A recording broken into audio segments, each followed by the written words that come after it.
ohun tó ń jẹ́ ìpìlẹ̀, ohun tí kò rọrùn láti define tó sì jẹ́ wípé oríṣiríṣi ní ìtumọ̀ tó ń wá látọ̀dọ̀ àwọn ọ̀jọ̀gbọ́n nípa ohun tó ń jẹ́ ìpìlẹ̀. Ìpìlẹ̀ lágbára nígbà tá a bá àlàyé débẹ̀, ó sì gba àlàyé tó kún àti pẹ̀lẹ́pẹ̀lẹ́ fún ẹni tí ó bá fẹ́ ṣàlàyé nípa ìpìlẹ̀ yìí. Ìyẹn ló fà á tó já sí pé à ń parabolate láti níbi àlàyé nípa ìpìlẹ̀ gbogbo nǹkan. Àlàyé yìí ló fà á tí àsìkò wa tó fi ń gùn sí lórí àlàyé nípa ohun tí à ń pè ní ìpìlẹ̀ gbogbo nǹkan, tá à ń pè ní element. Ó yé wa púpọ̀ wípé gbogbo ẹni tí ó bá fẹ́ mú nǹkan kan tó dára tó ń jẹ́ ìpìlẹ̀ wá sínú ayé, irú ẹni bẹ́ẹ̀ need láti máa wọ ìpìlẹ̀ gbogbo nǹkan, láti mú àwọn ìpìlẹ̀ náà wá sétí ìgbọ́ ayé, nítorí pé ó fẹ́ fi ìpìlẹ̀ míì náà lélẹ̀. Ìyẹn ló fà á tí àlàyé wa fi jìnnà tó báyìí lórí àwọn tá à ń ṣàlàyé lọ́wọ́ nípa element. Lákọ̀ọ́kọ́ náà, a kí Ọlọ́run, ọba tí ò ní definition, ọba tí ò ní bá àti pè tó já sí pa àgbà kámú ń tá a mọ̀ pè náà la fi ń pè. Mo máa ń sábà ń sọ wípé oríṣiríṣi orúkọ tó bá wu ìlú ọ̀tọ̀ọ̀tọ̀ ni wọ́n ń pè Ọlọ́run. Oríṣiríṣi orúkọ tó bá wu ẹ̀sìn ọ̀tọ̀ọ̀tọ̀ ni wọ́n ń pè Ọlọ́run. Oríṣiríṣi orúkọ nínú èdè ọ̀tọ̀ọ̀tọ̀ ni wọ́n ń pè é. Oríṣiríṣi orúkọ nínú ìwé òfin ọ̀tọ̀ọ̀tọ̀ ni wọ́n ń pè é. Bẹ́ẹ̀ ni oríṣiríṣi orúkọ gẹ́gẹ́ bí ìgbàgbọ́ ọmọ èèyàn ọ̀tọ̀ọ̀tọ̀ lóníkálukú ń pè é. Ṣùgbọ́n kábíyèsí olúwa mi ò pe ẹnì kankan láti wá ṣàlàyé ara ẹ̀ fún wípé orúkọ mi rèé tí gbogbo ayé ó máa pè mí. Bá a bá pè ní Jehovah, orúkọ mímọ́ ẹ̀ nínú èdè àwọn kan tó papọ̀ mọ́ ẹ̀sìn àwọn kan ni. Bá a bá pè ní Allahu, orúkọ nínú èdè àwọn kan tó papọ̀ mọ́ ẹ̀sìn wọn ni. Bá a bá pè ní Ọlọ́run àbí Olódùmarè, bá a bá pè ní Olódùmarè, orúkọ nínú èdè àwọn kan tó papọ̀ mọ́ ìṣẹ̀ṣe ẹ̀sìn tiwọn ni. Kò sórúkọ tá a lè pè é, ká pè ní Shaddai, ká pè ní Yashar, orúkọ nínú èdè àwọn kan tó papọ̀ mọ́ ìgbàgbọ́ wọn ni. Ǹjẹ́ a lè mú orúkọ kan wá tó borí gbogbo orúkọ yìí ká wá ní direct látọ̀dọ̀ olórúkọ? Bí èèyàn bá béèrè orúkọ mi nísìn, màá ní Uthman lórúkọ tèmi tí gbogbo ayé mọ̀ sí amòye àgbà Mr. Best. Ṣùgbọ́n bọ́ Olódùmarè, bá a bá bi Olódùmarè pé kí lorúkọ yín sà, á dá ẹ lóhùn orúkọ ẹ̀ gẹ́gẹ́ bí làákàyè ẹ bá ṣe mọ̀ ni. Yóò fún ẹ lésì pé orúkọ mi rèé gẹ́gẹ́ bí iyì ẹ bá ṣe gbé mọ́ ni. Ọba olóríkì tó pọ̀, ọba àrà aláràgbà idá tó ń fọmọ èèyàn dára tó ń hùn. Àtúndé lálẹ́ yìí lórí ètò wa Message of Life bá a ṣe máa ń dé lọ́jọ́ mẹ́jọ mẹ́jọ. Kíkí Ọlọ́run ọba ṣẹ̀dá la fi wọlé. Ọba àrà kó jọ̀ọ́ nínú àrà ẹ̀ kó má fi wá dára tí ò dáa. Òun nìkan ní ṣe ohun tó bá wùn nígbà tó bá wùn lásìkò tó bá wùn bó bá ṣe wùn. Kọ́lọ́run ọba ó jọ̀ọ́ nínú àánú ẹ̀ kó má jẹ́ kára burú tí pa orúkọ dà lára Message of Life, lára amòye àgbà àti lára gbogbo ojú tó ń wò mí lálẹ́ yìí. Bá a ṣe ń kí Ọlọ́run là ń kí gbogbo ẹ̀yin olólùfẹ́ tẹ́ǹjẹ́ olólùfẹ́ Message of Life. Ìdì ò ní dì wá, ẹ̀fún ò ní fún wa, àánú Ọlọ́run ò ní fi wálẹ̀. Gbogbo ẹ̀yin tẹ́ ti ń retí wa lórí afẹ́fẹ́, àwọn kan wà wọ́n máa ń ka mínítì ní ó ti kù 3 minutes o 2 minutes a minute ó yá let's go. Gbogbo ẹ̀yin olólùfẹ́ bẹ́ẹ̀ ẹ̀yin náà ní máa padà sábúrú. Ọlọ́run aláàánú jùlọ ò ní fi yín lẹ̀ nígbà kankan, á túbọ̀ máa dúró tì yín. Gbogbo ẹ̀yin tẹ́ ti ń click like love lórí Message of Life, ìfẹ́ Ọlọ́run ò ní kúrò lára yín.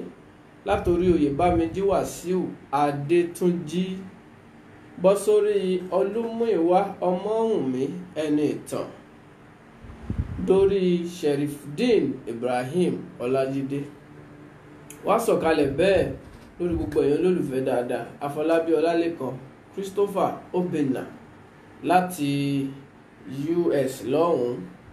Ọlọ́run aláàánú á túbọ̀ dúró tì yín. Gbogbo èèyàn olólùfẹ́ la kí nítorí àrà. Jùmọ̀kẹ́ Badmus, Fúnmiláyọ̀ Wẹ̀mímọ́ Junaid, Ọlájùmọ̀kẹ́ Arẹwà,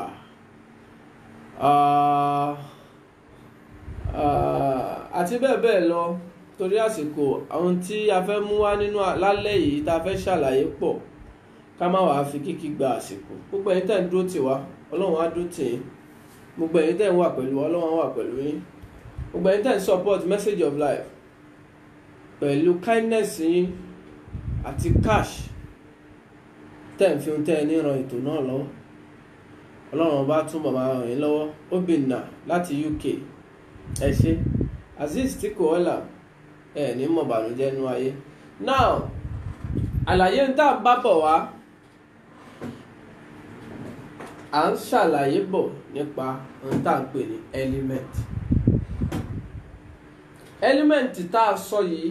Oríṣiríṣi ọ̀rọ̀ ló máa ń lọ lórí ẹ̀ láti ọ̀dọ̀ àwọn ọ̀jọ̀gbọ́n, àbí láti ọ̀dọ̀ àwọn ẹlẹ́sìn, àbí láti ọ̀dọ̀ àwọn tí wọ́n gbà wípé àwọn ń ṣèwádìí nípa kádàrá ọmọ èèyàn.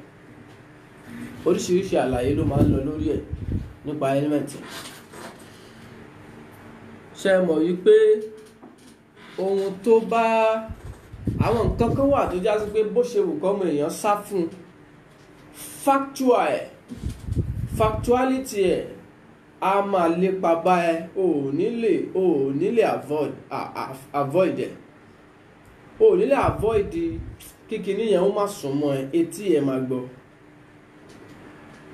Gbogbo ẹni tó gbà wípé ìwádìí nípa kádàrá èèwọ̀ ni, tó bá ti gbà bẹ́ẹ̀ ń tó máa condemn máa pọ̀. Wàá condemn ìwé ẹ̀sìn tó gbé dání, wàá tún condemn gbogbo ohun amáyédẹrùn tó ń lò láyé. Ǹjẹ́ o mọ̀ wípé kàlẹ́ndà tó ń lò, bíbí Jesus Christ, òun ni wọ́n fi dálẹ̀, ni wàá fi máa gbá wọn kan wípé kíní ìṣẹ̀lẹ̀ ní 234 BC. Wàá máa gbọ́ pé àwọn eléyìí ṣẹlẹ̀ ní 234 AD.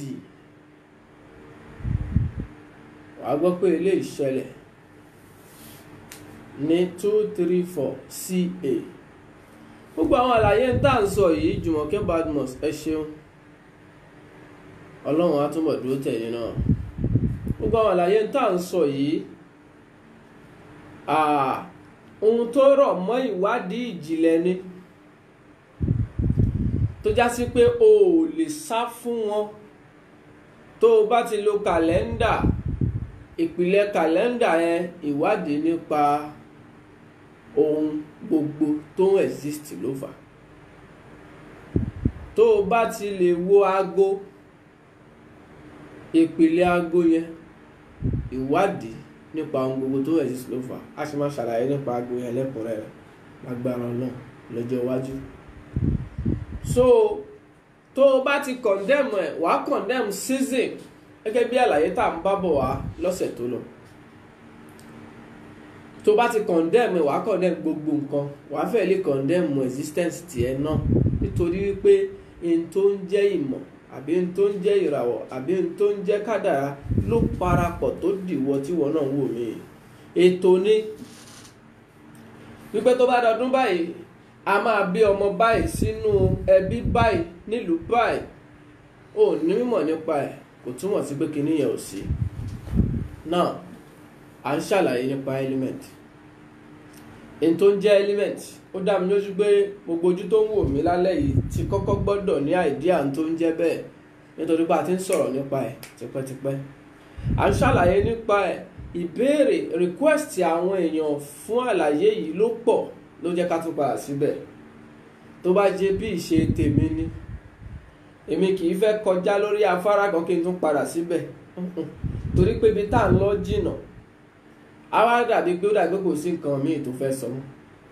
ohun tá a dẹ̀ gbé wá sínú ayé pọ̀, àlàyé ń tá a fẹ́ ṣe fáyé pọ̀, ṣùgbọ́n bá a bá ń jẹ̀ kan bá a bá tí ì jẹ́ tán lóòótọ́ kò dáa ká tún bọ́ síbi ibòmíì. èyí tá à ń jẹ lọ́wọ́ ohun tó mú tọ́mọ aráyé tún ń béèrè fún Gabriel Ọmọruyì, mo kí yín o. ohun tó mú tọ́mọ aráyé tún ń béèrè fún ó túmọ̀ sí wípé àti ìjẹ́ tán, àlàyé ibẹ̀ ò tí ì kún ló jẹ́ ká padà síbẹ̀. Òjìkùtù Mariam, ẹ má jẹ́ kí nẹ́tíwọ́ọ̀kì disturb yín o. àlàyé tá a ṣe lórí ẹ̀ yẹn ó túmọ̀ sí pé kò tí ì tó, àfi ká tẹ̀síwájú lórí ẹ̀ ló mú wa padà wá láti ṣàlàyé kúnkún nípa tó ń jẹ́ element. ìwọ náà á ti gbọ́, wọ́n á ti sọ fún ẹ rí pé ọmọ omi ni ẹ́, wọ́n á ti sọ fún ẹ rí pé iná nìṣẹ̀dá ẹ̀, wọ́n á ti sọ fún ẹ rí pé afẹ́fẹ́ ni ẹ́, òfurufú lẹ̀lẹ̀, wọ́n á ti sọ fún ẹ rí pé ilẹ̀ ni ẹ́, ọlọ́run má ṣe wá lọ́mọ lẹ́lẹ̀. so àwọn àlàyé tí wọ́n ti ṣàlàyé fún ẹ tẹ́tí ẹ ti gbọ́ yìí, òun la fẹ́ ṣàlàyé nípa ẹ̀ fún wa, wípé n tó wà lábẹ́ n tó gbọ́ yẹn ó pọ̀ kọjá wípé fire sign ni ẹ́, water element ni ẹ́, kinní kan ni ẹ́. àlàyé tó wà ń bẹ̀ pọ̀ ńlá fi ń wọ̀ tá a fi wọnú season. ilẹ̀ tá a rí yìí, gbogbo earth yìí ó ń rotate lára ọ̀run. bó ṣe ń rotate lára ọ̀run yẹn, wọ́n pín ìgbà 365 days tàbí 366 days tó bá di leap year láàrin ọdún mẹ́rin mẹ́rin. wọ́n pín ìgbà yìí 365 days yìí sí mẹ́ta mẹ́ta láàrin ọdún kan. oṣù 12 ló wà nínú ọdún kan. tá a bá dá oṣù 12 yìí sí mẹ́ta, tá a bá fi mẹ́ta mẹ́ta dá oṣù 12 yìí, á já sí pé oṣù yìí máa pé 4. á jẹ́ pé 3 times 4 ló máa di 12. ìyẹn túmọ̀ sí pé ìpín 4 ni wọ́n pín ọdún sí. má gbàgbé ẹ̀tọ́ ẹ̀ fún message of life láti share ètò náà. ètò yìí kì í ṣe ètò tí èèyàn gbọ́dọ̀ miss téèyàn bá fẹ́ jẹ́ adept. Jubril Buhari, mo kí yín. ètò yìí kì í ṣe ètò tó yẹ kéèyàn miss. Gbémisọ́lá Títílayọ̀ Hussein, mo kí yín o. téèyàn bá jẹ́ adept, téèyàn bá jẹ́ni tó ń rorí. ẹlòmíì wà fooled ó wà full of manuscript. ẹ bá jẹ́ sọ pé manuscript, ẹlòmíì wà full of religious manuscript. tí èèyàn bá wà full of religious manuscript, àìmọye ni tó jẹ́ òótọ́ tí wàá rò wípé nítorí pé ó fọ́ọ̀lù síbẹ̀ yẹn tó gba kinní yẹn jù, àwọn òótọ́ yẹn á máa wá bọ́mú ẹ lọ́wọ́. Meanwhile àwọn tí wọ́n gbé kinní yẹn lẹ̀ gan, tí wọ́n gbé kalẹ̀, tí wọn ò le tó bí wọ́n ṣe gbà yẹn. Jubu Buhari lórí driving lẹ́tí ń wo Message of Life, Third Mainland Bridge, ẹjọ́ nítorí Ọlọ́run o, ok traffic ni ló dá yín dúró síbẹ̀, tí traffic bá ti yá move, àwọn èèyàn nínú mọ́tò náà bá yín wo Message of Life, tí traffic yẹn bá ti move, ẹ̀yin concentrate lórí driving yín, ẹjọ́ nítorí Ọlọ́run á bá wa ṣọ́ yín délé láyọ̀ àtàláfíà, ẹ̀ gúnlẹ̀ láyọ̀ lágbára Ọlọ́run. Ìfẹ́ tẹ́ ẹ ní sí Message of Life kò ní bàjẹ́, ìfẹ́ Ọlọ́run lórí tiyín náà ò ní bàjẹ́. Now ẹni tó bá ti jinlẹ̀ jù, ẹlòmíì wà tó já sí pé ọ̀tọ̀ ni làákàyè kan wà, àwọn làákàyè kan wà tó fresh, tó já sí pé wọn ò tí ì store anything síbẹ̀, tẹ́ bá ju nǹkan síbẹ̀ á tètè máa wọlé. Àwọn làákàyè kan wà tó ti rough, bí rough sheet tán ti kọ̀ǹkan sí, ìwé tí wọ́n ti kọ̀ǹkan sí púpọ̀ kò rọrùn kó ló fẹ́ kọ̀ mí sí. Ó tiẹ̀ tún rọrùn tó bá jẹ́ ìwé tí wọ́n kọ̀ǹkan sí yẹn, bóyá pẹ́ńsù náà ikọ́, ó rọrùn, o lè ọ̀rá mú cleaner kó clean yẹn. Àpẹẹrẹ ẹni tó fi pẹ́ńsù kọ̀wé sí, ìwé tó fi pẹ́ńsù kọ sí, òun làpẹẹrẹ ẹni tó wọnú ẹ̀sìn ṣùgbọ́n tí kìí ṣe agbẹ́rùgbọ́nrí tó mú làákàyè ẹ̀ dání, tí kìí ṣe wípé wọ́n rúlu brain ẹ̀, wọ́n tọwọ́ bọ memory ẹ̀. Ìlàpẹẹrẹ ẹni tí wọ́n fi pẹ́ńsù kọ, ìlàpẹẹrẹ ìwé tá a fi pẹ́ńsù kọ̀ọ̀kan sí. Àpẹẹrẹ míì tún wà o, ẹlòmíì báírò náà kọ̀ọ̀kan sórí ẹ̀, bí ìwé tán fi báírò pen kọ̀ọ̀kan sí, ìwé tán fi pen kọ̀ọ̀kan sí. Ṣé mọ̀ yí pé tẹ́ ẹ bá fẹ́ pa nǹkan kan rẹ́ ń bẹ̀, ẹ máa fagilé tàbí kẹ́ ṣẹ̀ṣẹ̀ máa tíkìn ẹ máa tíìkì ẹ̀, tàbí kẹ́ ẹ máa wá tí pest káàkiri. Wàhálà pọ̀ lórí ìwé tán fi báírò kọ̀ọ̀kan sí. Èyí làpèjúwe ẹni tó ti wọnú ẹ̀sìn náà púpọ̀ jù, kò tí ì wọ́ jù náà o, ṣùgbọ́n wọ̀ díẹ̀. Bẹ́ẹ̀ bá fẹ́ tún àwọn nǹkan kan ṣe nù làákàyè ẹ̀, nítorí wípé ó gbàgbọ́ wípé ohunkóhun tó o bá ti fẹ́ sọ tí o bá ti súnù ìwé ẹ̀sìn òun, kìíní yẹn o ti dànù. Àfi kó o ṣẹ̀ṣẹ̀ máa àdírẹ́sì ẹ̀ pé bẹ́ẹ̀ kọ́ ó wà nù ìwé yẹn náà, báyìí ló ṣe lọ. Á take any time kó o tó lè correct ìwé tó fi báyìí kọ̀ọ̀kan sí. Ẹlòmíì mákà náà fi kọ́ mákà náà fi kọ̀ǹkan sórí ìwé tẹlòmíì. Ìwé tán fi mákà kọ̀ǹkan sí, ṣé ẹ mọ̀ wípé mákà yẹn lẹ́yìn tó bá kọ́ sójú ẹ̀ báyìí á tún yọ lẹ́yìn ó máa tún yọ lẹ́yìn, tó bá kọ̀ǹkan sójú ẹ̀ báyìí á tún yọ lẹ́yìn. Báwo lè fẹ́ correct ẹ̀? Kò sí tó lè sọ látòkè délé àánirọ́ ló ń pa mi gbàṣẹ alóhùn gbàṣẹ wọ́n fi tempo kọ̀ǹkan sórí ìwé permanent ni, kò sí ohun tẹ́ ẹ fẹ́ ṣe sí yẹn àfi tẹ́ ẹ bá máa kí ìwé náà bomi, tẹ́ ẹ bá dẹ̀ fìwé sómi ẹ ti bàwé yẹn jẹ́. Ẹ wà pèjúwe tá à ń ṣe nípa ìgbàgbọ́ ló bà ọ̀pọ̀lọpọ̀ nǹkan jẹ́, kì í ṣe ìgbàgbọ́ ló bà á jẹ́ o, bó o ṣe gbé ìgbàgbọ́ ẹ tó o fi iyì tẹ̀lé ló bà ọ̀pọ̀lọpọ̀ nǹkan jẹ́. So ẹni tí à ń treat ní Message of Life máa sábà sọ pé ọ̀rọ̀ ẹ̀sìn kọ́. Ẹlòmíì oríṣiríṣi ìbéèrè láyé jùlù wá lórí ẹ̀. Ohun tá à ń treat ní Message of Life ọ̀rọ̀ ẹ̀sìn kọ́, ṣùgbọ́n àwọn kan ń fi ìbéèrè fẹ́ ṣe wá léṣe. Á ti yí olóye tá a bá sọ pé ọ̀rọ̀ ẹ̀sìn kọ́ là ń treat. now à ń ṣàlàyé nípa element ni ká má rìn jìnnà jù torí pé a ní limited time. Now ohun tó ń jẹ́ element yìí a ti bá a dórí ìgbà mẹ́rin. A ní ilẹ̀ yìí ó ń yí lára oòrùn. Tí ilẹ̀ bá wá ń yí lára oòrùn ó máa ka 365 days kó tó lè padà sí point tó ti bẹ̀rẹ̀.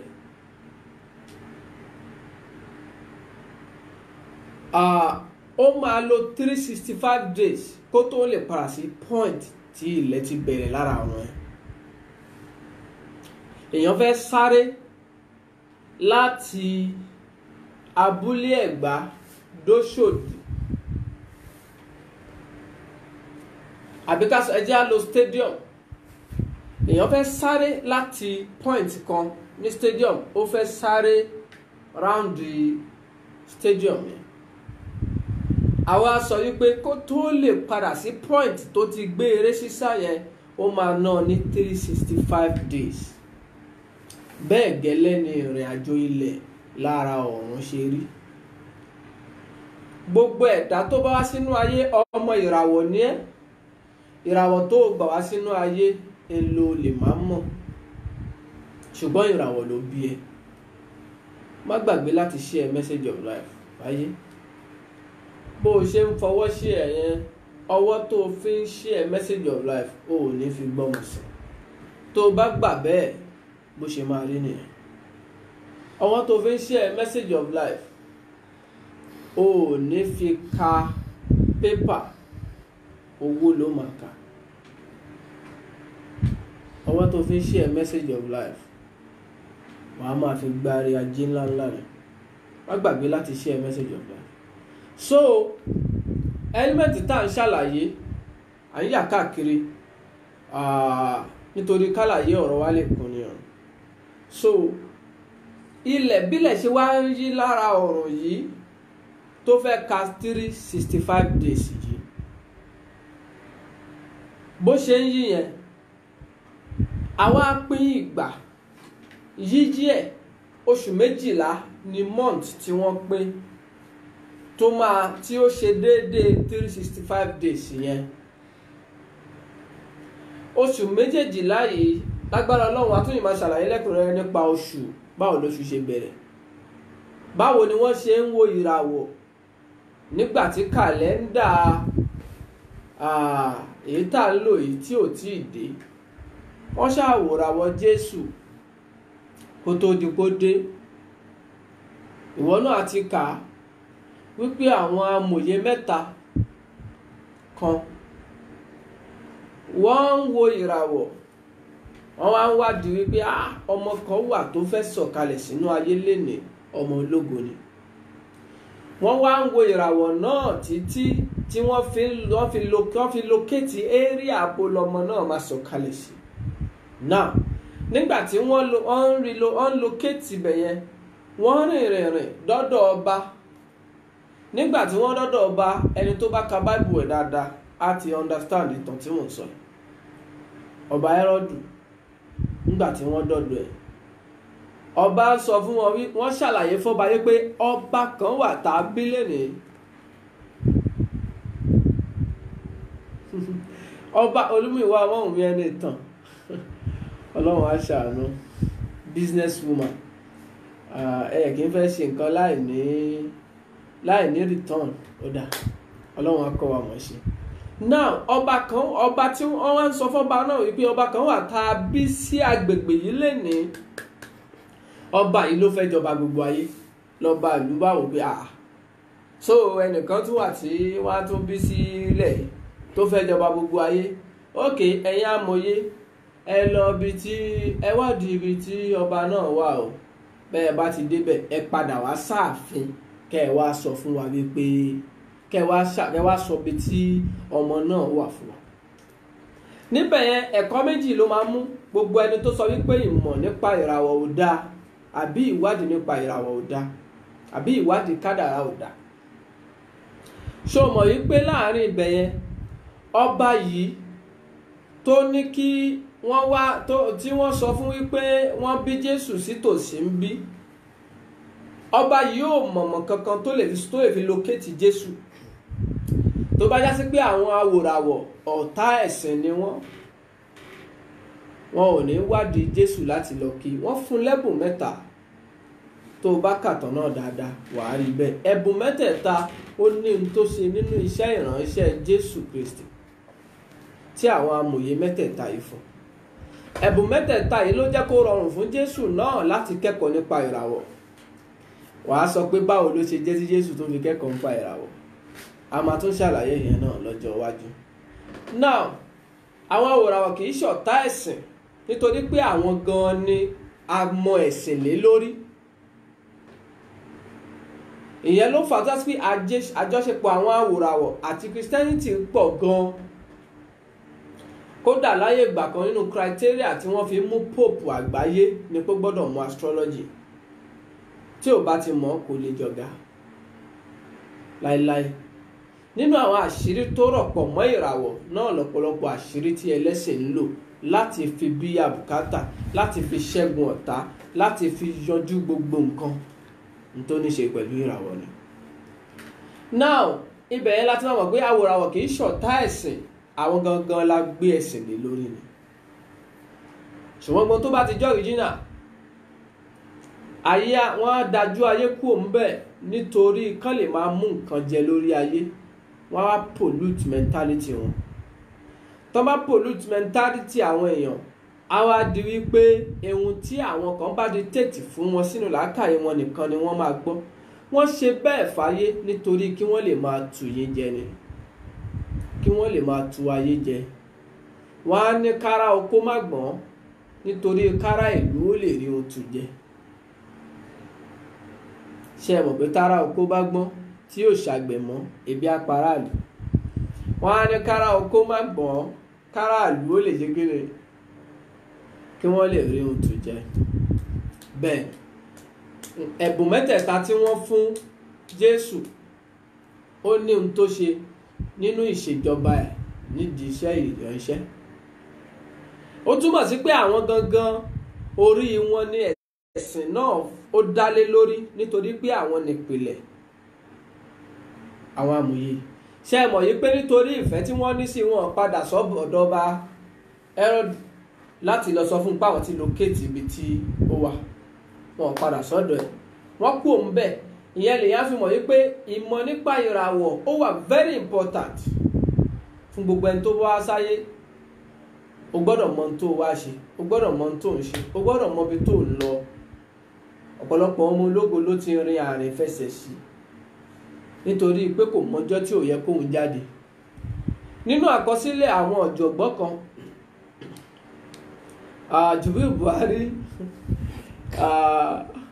Ọlọ́run á túbọ̀ máa gbádùn gbogbo ẹ̀yin tẹ́ ẹ̀ wo Message of Life ń bẹ̀ nínú àkọsílẹ̀ àwọn ọ̀jọ̀gbọ́n kan wọ́n gbà wípé ológo olóríire ọmọ kan máa ń wà tó máa ń lágbára jù nínú ìran kan láàrin sẹ́ńtúrì kan àkọsílẹ̀ kan sọ bẹ́ẹ̀ pé ológo kan wà tá a máa ń dá sínú ẹbí nínú ìran kan láàrin sẹ́ńtúrì kan tí ò ní sẹ́ni ẹni tó máa nírú ògo náà nínú ìran náà fòdìdí sẹ́ńtúrì náà. Now ológo tí wọ́n jù sínú ẹbí tiẹ̀ nígbà tí ó mọjọ́ tí ò yẹ kó rìn ó ràn fẹsẹ̀ sí nígbà tó lógo yẹn ti wéètì àwọn tó bá kù nínú ẹbí yẹn wọ́n á máa manage life fún sẹ́ńtúrì kan ti dàrú nìyẹn ó tún di létà Ọlọ́run má jà dààmú ló fi gbọ́dọ̀ mọ ohun tó wá ṣe nínú ayé.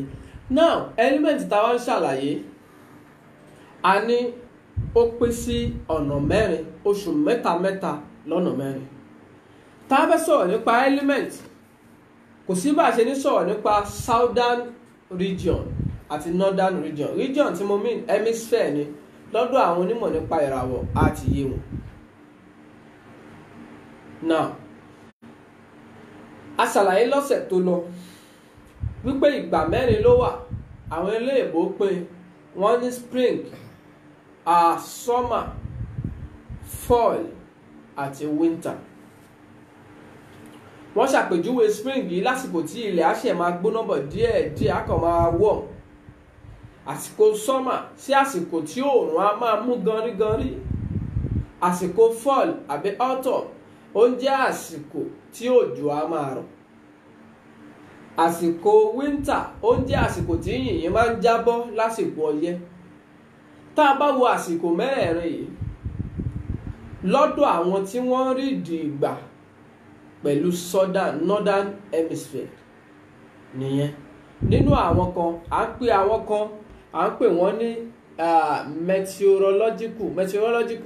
Àwọn meteorological yìí àwọn náà wà lápá kan nínú àwọn tí wọ́n jẹ́ àwọn náà ń ṣiṣẹ́ bí àwọn tí wọ́n jẹ́ astronomer.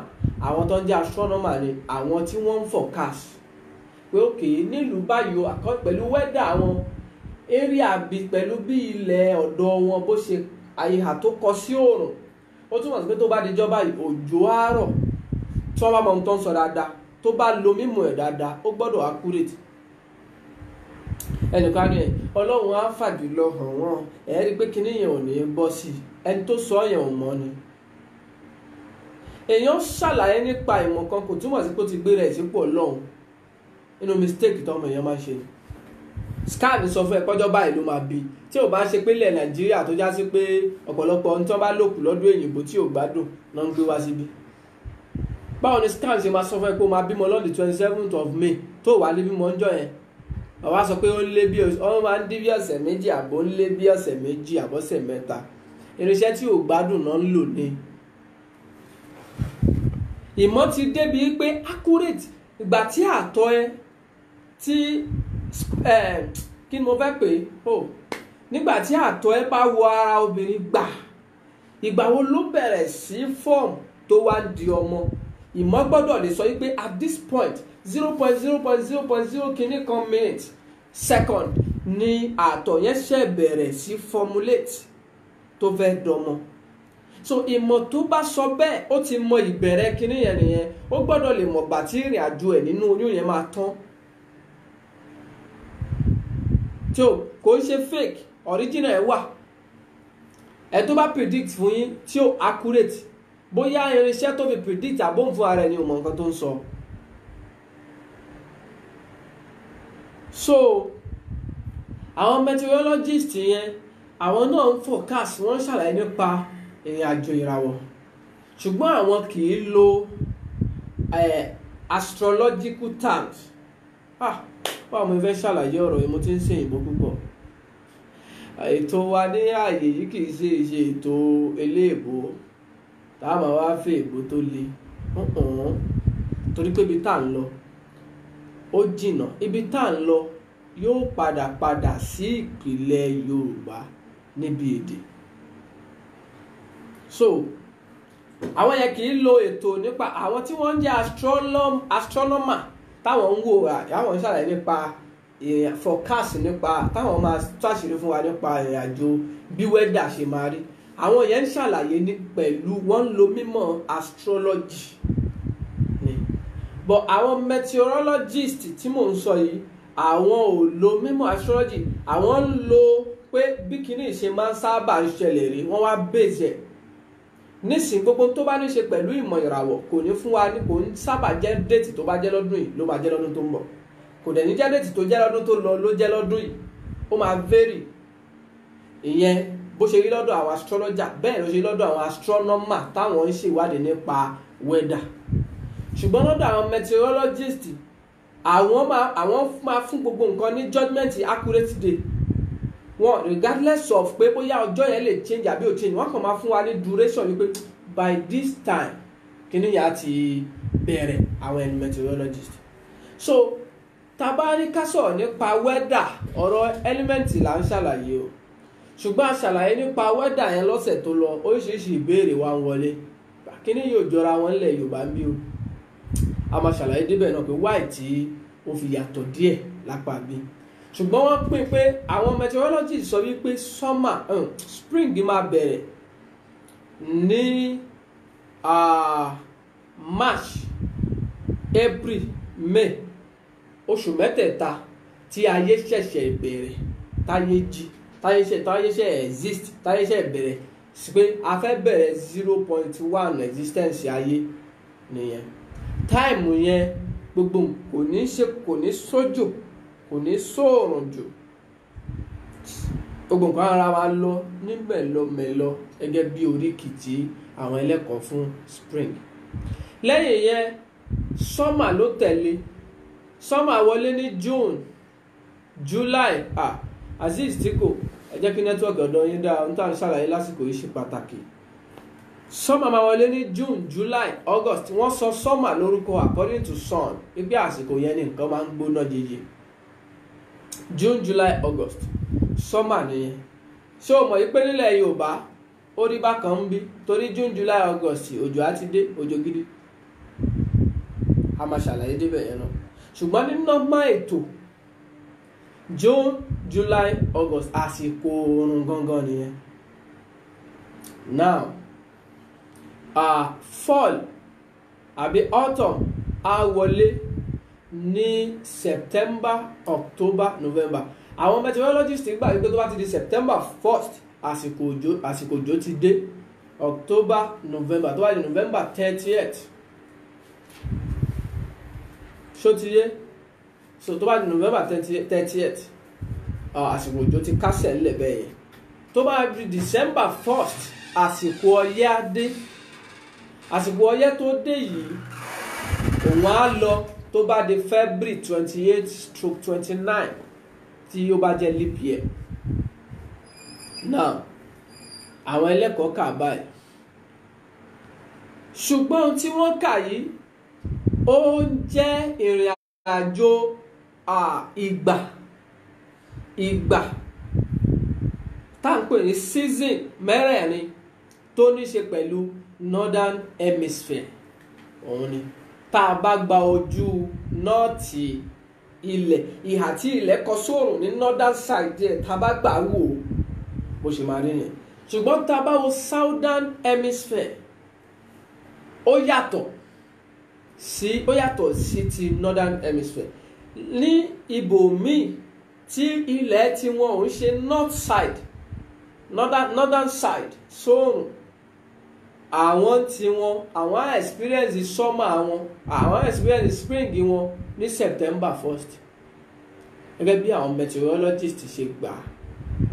Táwọn bá bẹ̀rẹ̀ ibi tá a fẹ́ ṣàlàyé ọ̀rọ̀ kádàrá là lọ wàá fi mọ̀ wípé kò sí nǹkan kan láyé tí ó connect papọ̀ mọ́ kádàrá ẹ̀. Ó mọ̀ ní ohun tó mọ̀ ló mọ̀, kò sí ohun tí ó connect papọ̀ mọ́ kádàrá ẹ̀. Ìyẹn làwọn ẹlẹ́kọ̀ọ́ fi gbà wípé kí lo rò pé wà láyé tó waste náà. Ìmọ̀ fi máa ń sọ wípé Ọlọ́run ò gbọ́dọ̀ dá nǹkan kan láì ṣe pé kinní yẹn ní n tó fẹ́ ṣe lára ọmọ ènìyàn àbí lára ẹ̀dá kan. Kò sí n tó waste, ó gbọ́dọ̀ nídìí tó fi rí bẹ́ẹ̀. Now ó máa ń wù mí káfàsì kó lẹ̀ fún ìpè, ṣùgbọ́n àlàyé ọ̀rọ̀ wa ń jọ mi á ti kún débi pé a ti fẹ́ exceed time. Àwa ṣẹ̀ máa sọ pé ẹ̀jẹ̀ ẹni tó bá fẹ́ pè, so time yẹn gan ò ní tó. Kọ́ọ̀lù mi gan lè wọlé jẹ́ pé àlàyé ọ̀rọ̀ á ṣe máa hot lọ́wọ́, kọ́lọ́run ṣàánú èèyàn ni. So now tá bá gba southern hemisphere wo nọ́mbà tẹ́ fẹ́ pèsè láti béèrè òun ni 08095 92 5036. Fẹ́ni tó ní béèrè nípa àwọn tá à ń ṣàlàyé lọ́wọ́ àbí nípa àwọn tá à ń ṣàlàyé sẹ́yìn àbí nípa ohunkóhun tó rú ẹ lójú o lè béèrè lórí ètò yìí. 080 nọ́mbà tẹ́ fẹ́ pèsè láti béèrè lórí ètò òun ni 08095 92 5036. Gbémisọ́lá Títílayọ̀ Sẹ́ni wọ́n béèrè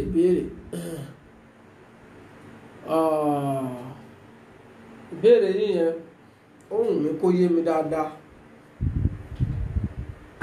Bóyá kẹ́ pè sórí nọ́mbà tá a pè yẹn ká lè ráyè entertain question yẹn. God of network, please do something. Ojúkùtù Mariam. Ọlọ́run network ẹjọ́ Ọlọ́run network MTN ó yàtọ̀ sọ́lọ́run Airtel o. Èwo lẹ̀ ń pè nínú gbogbo wọn. Now àlàyé ń tà ṣe bọ̀ ọ̀rọ̀ nípa element ni. ẹ jẹ́ ká gbé ìpè yìí. Hello. Hello. Hello. Hello. Ha, wọ́n yẹ kó àgbọ̀ nǹkan tí wọ́n ń sọ. Hello. Bọ́ àlàyé ń tà ń ṣe yìí tó bá pé Southern Hemisphere ni ní apá kejì spring tí wọ́n máa dé ìgbà ìbẹ̀rẹ̀ tí wọ́n máa dé ní September, October, November. Summer àwọn á dé ní December, January, February. Fall wọn àsìkò òjò wọn á dé ní March, April, May. Hello. Hello. Ẹ rọra o. Assalamualaikum. Waalaikum salam. Mùsùlùmí lẹni tó ń pè. Hello. Hello. The message of life nìyẹn. Message of life lẹ já sí yẹn. Ẹ má tẹ̀lé ohun tẹ́ fi ń wò wá yẹn. Tẹ́ bá tẹ̀lé nẹ́tíwọ́ọ̀kì yẹn máa ó máa slow díẹ̀ kó tó dọ́dọ̀ yín. Ẹ ti já sí message of life báyìí. Kí ni ìbéèrè yín? Okay. Mo wà pẹ̀lú message of life. Hello.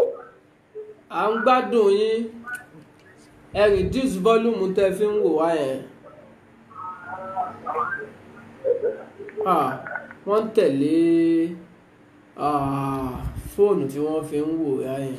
Meanwhile nẹ́tíwọ́ọ̀kì fóònù yìí tó máa jẹ́ fídíò yìí ṣe mọ̀ pé process tó máa wà within pé ẹ̀ ń wò wá à ń sọ̀rọ̀ ó ń capture ẹ̀ ó ń send ẹ̀ sí ààyè ọ̀tọ̀ọ̀tọ̀ kọ̀ọ̀kan process yẹn pọ̀ so tẹ́ bá pè kọ́ yín máa tètè reach wa ṣùgbọ́n ọ̀rọ̀ tá à ń sọ yìí lè late kó tó dọ́dọ̀ yín kò mí pẹ́ tí dọ́dọ̀ wa so tẹ́ bá ti pè ẹ sọ̀rọ̀ ẹ tẹ̀lé fóònù tẹ́ fi ń sọ̀rọ̀ yẹn ẹ má tẹ̀lé tẹ́ fi ń wò wá ẹ dẹ̀ reduce volume ẹ̀rọ tí ẹ fi ń pè wá.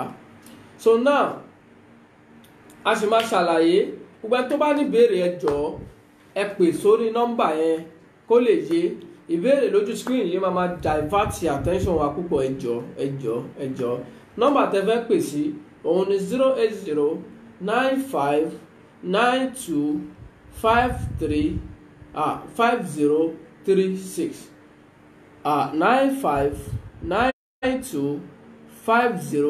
95925036 nọ́mbà tẹ́ fẹ́ pè wá sí ni lẹ́ẹ̀kan sí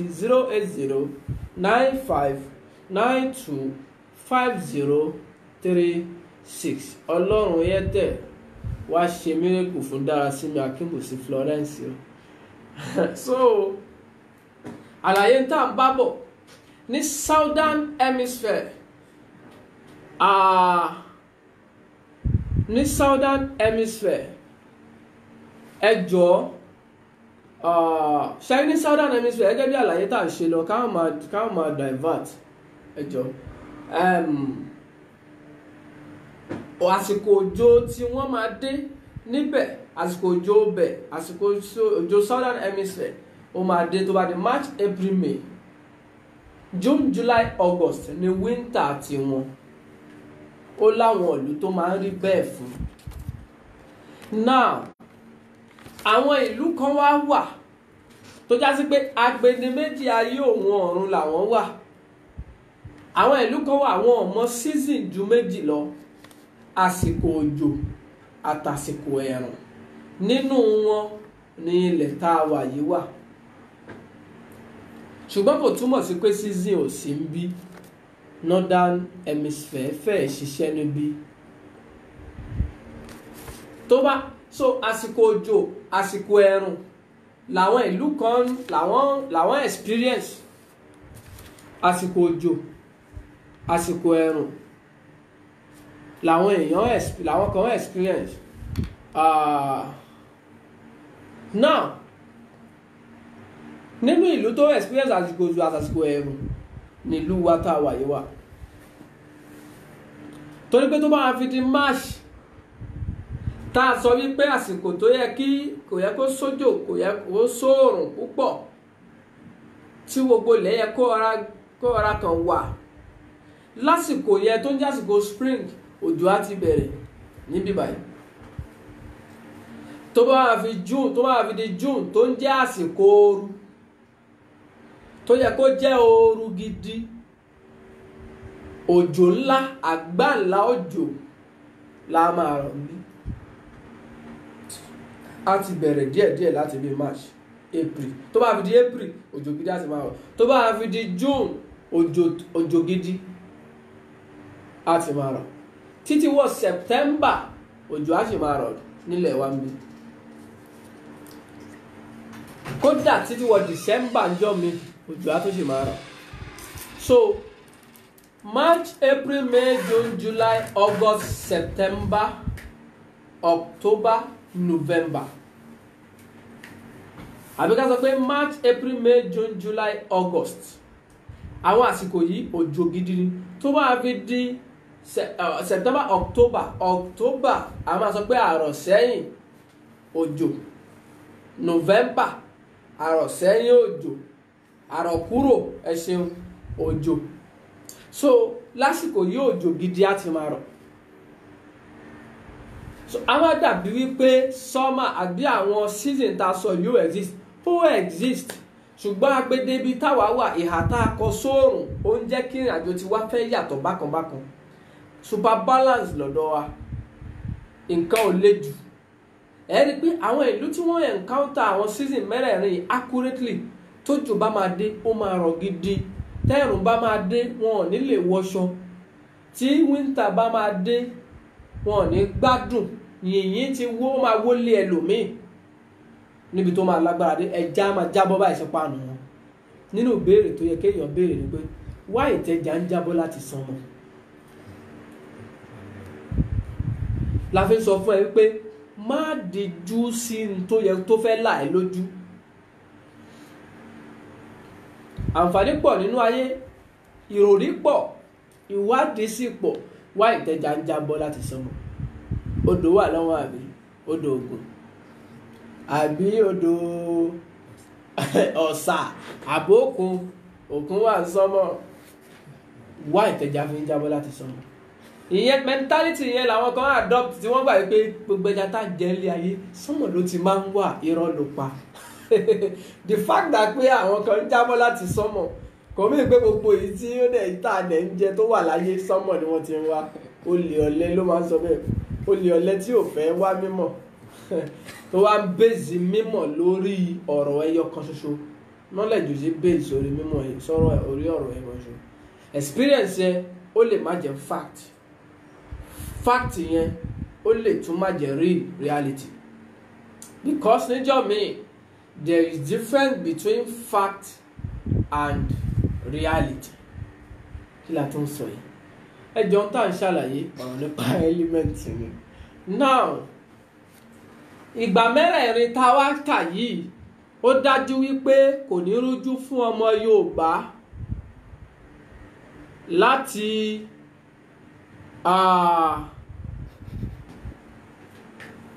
kí ni ó dà pé Oyèwùmí Mojísọ́lá ń wí kíní kan odò odò kí ló wà lọ́rùn ẹ̀ àṣẹjírí àbí kí lélẹ́yìí àti ní ẹni tó bá fẹ́ béèrè tó pè sórí fóònù ká lè understand dáadáa. So now tabaníkàwò a rí wípé season mẹ́rẹ̀ẹ̀rin ó exist ṣùgbọ́n ó máa ń yí padà according to ilẹ̀ kọ̀ọ̀kan, ìhà tí ilẹ̀ kọ̀ọ̀kan yẹn kọ sí oòrùn. Má gbàgbé olólùfẹ́ message of life láti share message of life. Tó bá já sí pé lóòótọ́ ohun tó ń gbọ́ láàyè yìí, ìmọ̀ tó ń mọ̀ láàyè yìí, omi ọgbọ́n tó ń mu láàyè yìí, omi ọgbọ́n tó ṣàǹfààní ni. Jẹ́ kó ṣàǹfààní fún àwọn èèyàn náà. Jẹ́ kó ṣàǹfààní fún gbogbo ayé látọwọ́ tiẹ̀. Tí wọ́n bá ṣe bẹ́ẹ̀, tẹ́ni tó wà lẹ́gbẹ̀ẹ́ bá ṣe bẹ́ẹ̀, ayé á rí ní tó yẹ káyé rí. A ò ní base gbogbo nǹkan sórí àdúrà. Torí pé àìmọye ọ̀rọ̀ ló tún wà lẹ́yìn ṣùgbọ́n. Now ìgbà mẹ́rẹ̀ẹ̀rin yìí nọ́mbà tẹ́ ń pè sí láti béèrè ìbéèrè òun ni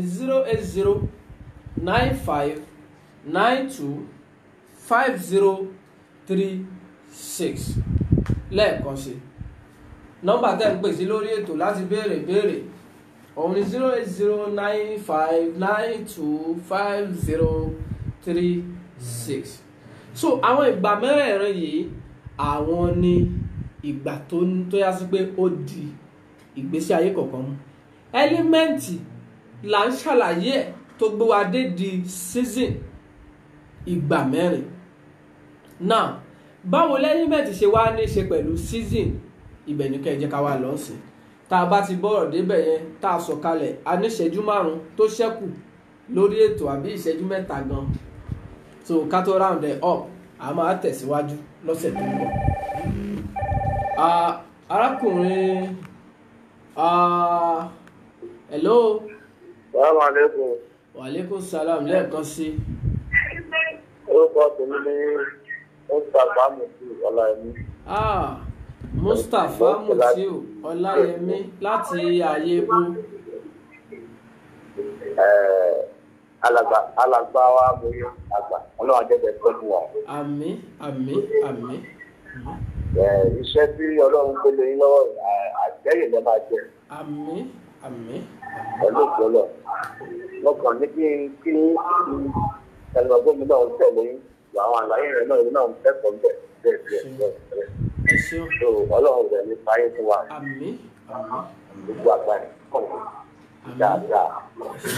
Ọlọ́run á túbọ̀ dúró tẹ̀yìn náà Mustapha Mutiu Ọláyẹmí àánú ọlọ́run ò ní fi yín lẹ̀ ẹ́ ṣeun wọ́n láwọn ń gbádùn wa àwọn ń gbádùn message of life ọlọ́run á túbọ̀ ṣàánú ẹ̀yin náà á darí àwọn tí wọ́n máa gbádùn ẹ̀yin náà sí ó gbìṣẹ́jú kan náà tábà ní ká wo àlàyé nípa element là ń ṣàlàyé Ọládìméjì Tèmítáyọ̀ Múrítàlá kí ni wọ́n ń béèrè a ní kẹ́ ẹ pè sórí fóònù ìjọ mi mẹ́sẹ̀gì kò ní fi bẹ́ẹ̀ wà àmọ́ bá a ṣe fẹ́ gbé ìbò ọ̀hún gan understanding wa níbi mẹ́sẹ̀gì yẹn ó lè tún yàtọ̀ sí ntẹ́yìn míì ṣùgbọ́n tẹ́ bá pè lórí fóònù ó máa easy fún wa láti gbọ́ yín àti pé àwọn messages lórí screen yìí ó máa ń sábà ń divert ó máa ń distract attention wa púpọ̀ níbi ká lè concentrate láti ṣàlàyé ohun tá à ń sọ so ẹni tó bá fẹ́ béèrè ẹ jọ̀ọ́ ẹ pè sórí nọ́mbà tá a béèrè yẹn tá a filẹ̀ yẹn à lè ráyè entertain question yín directly ó máa easy so ẹ jọ̀ọ́ nítorí Ọlọ́run ẹ má bínú kó lè rọrùn náà ni so tabaríkàwò element báwo lè fẹ́ ní ṣe pẹ̀lú àwọn tá à ń ṣàlàyé àwọn season yìí now ẹ wá jẹ́ àwò spring lọ́dọ̀ àwọn ẹlẹ́kọ̀ọ́ wọ́n gbà wípé ìgbà spring tá a sọ yìí tó jẹ́ ìbẹ̀rẹ̀ àsìkò yìí ewé á ṣẹ̀ṣẹ̀ fẹ́ bẹ̀rẹ̀ sí í yọ ni irúgbìn á ṣẹ̀ṣẹ̀ fẹ́ bẹ̀rẹ̀ sí í yọ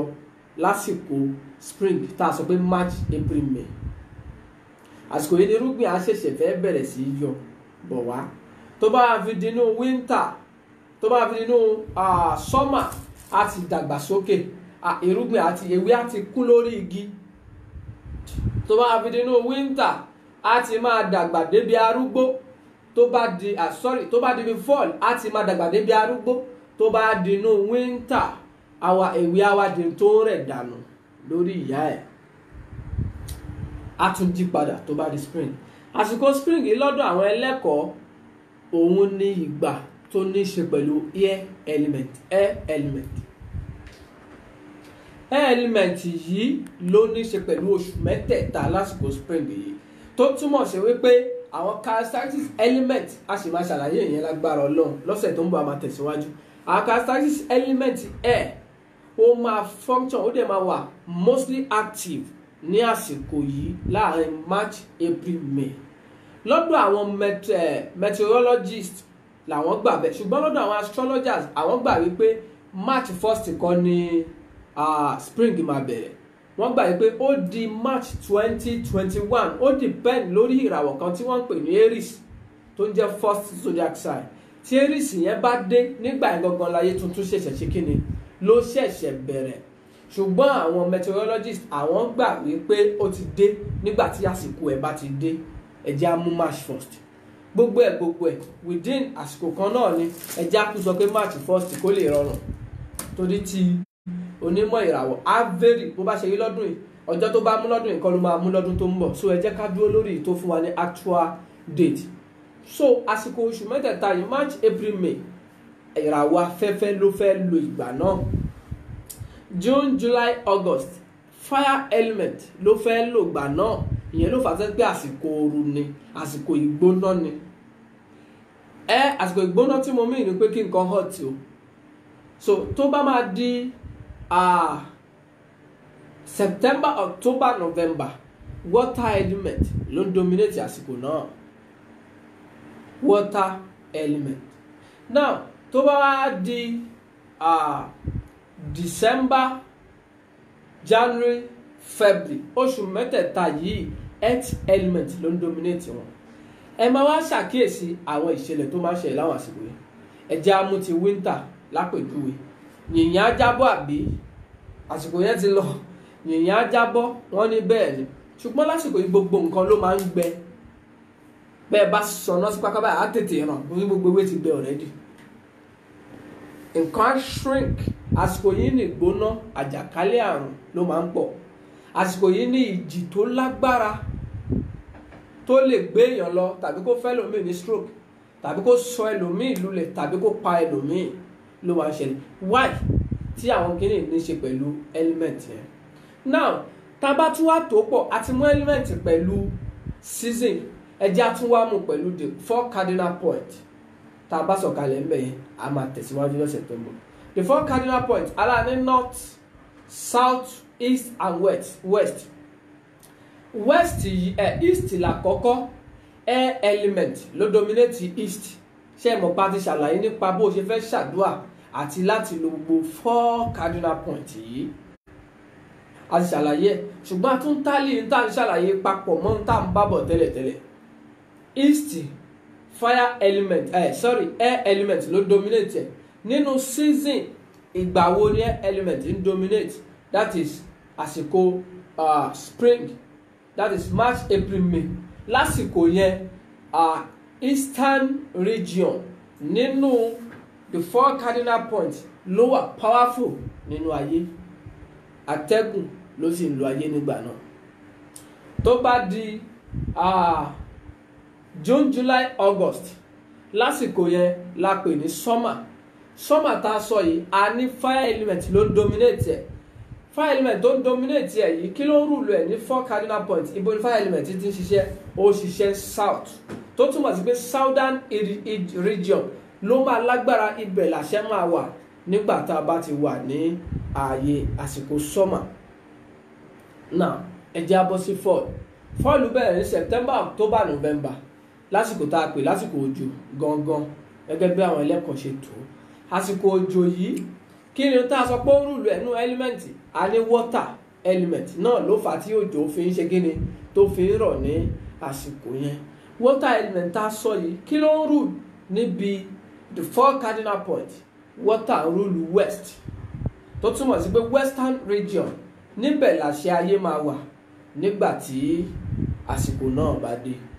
Di àsìkò tó gbẹ̀yìn òun ni December, January and February. Àsìkò yìí ni wọ́n ń pè ní àsìkò winter, lásìkò ọyẹ́. Kí ló ń rúlu àsìkò yìí? A ní earth element ló ń rúlu àsìkò yìí. Earth element tó ń rúlu ẹ̀ nínú 4 cardinal points, ààyè wo ni ààyè tí earth yẹn wà? Earth yẹn wà ní northern, ó wà ní north, tó túmọ̀ sí pé lásìkò yìí northern region ibẹ̀ làṣẹ ayé máa wà. Mẹ́rẹ̀ẹ̀rin tá a wá tò pọ̀ yìí báwo ló ṣe ní ṣe pẹ̀lú kádàrá tiẹ̀ àti tèmi? Ibẹ̀ la máa tẹ̀síwájú sí lọ́sẹ̀ tó ń bọ̀. Ojú tó ń wò mí ò ní fọ́, etí tó ń gbọ́ mi ò ní di.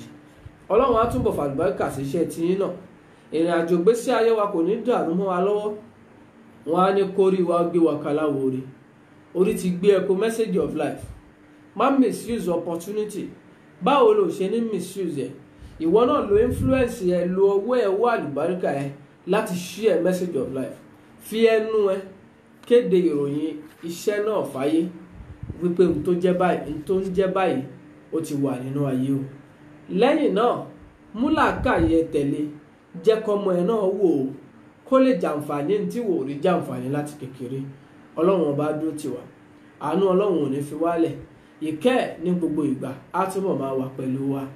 Èmi ti yín o, àwọn abẹ ọ̀bẹ ní bẹ́ṣu, wọ́n á ní àtẹ́lẹsẹ̀ abẹ̀nà. Ẹni tó bá ní a má bẹ̀ láàní dé bá. Àìlé oṣù kan ò sí, àfẹni tóṣù náà ò bá ní bá láyé. Ilé oṣù message of life tó léyìí kò ní wọ̀kùn títí láéláé. Tó o bá ṣàmì, ìgbésí ayé tiẹ̀ náà ní wọ̀kùn.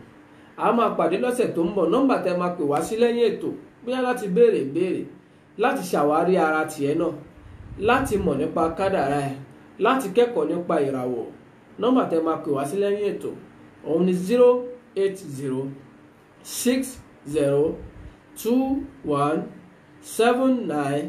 08060217997. lẹ́ẹ̀kan sí, nọ́mbà tẹ́ máa pè wá sí lẹ́yìn ètò òun ni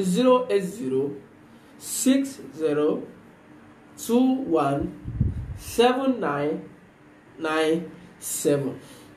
Títà fún máa fi pàdé lọ́sẹ̀ tó ń bọ̀. Ọlọ́run aṣọ àjùgbà náà lọ. Oorun rẹ̀ lásùn. Ó dàárọ̀.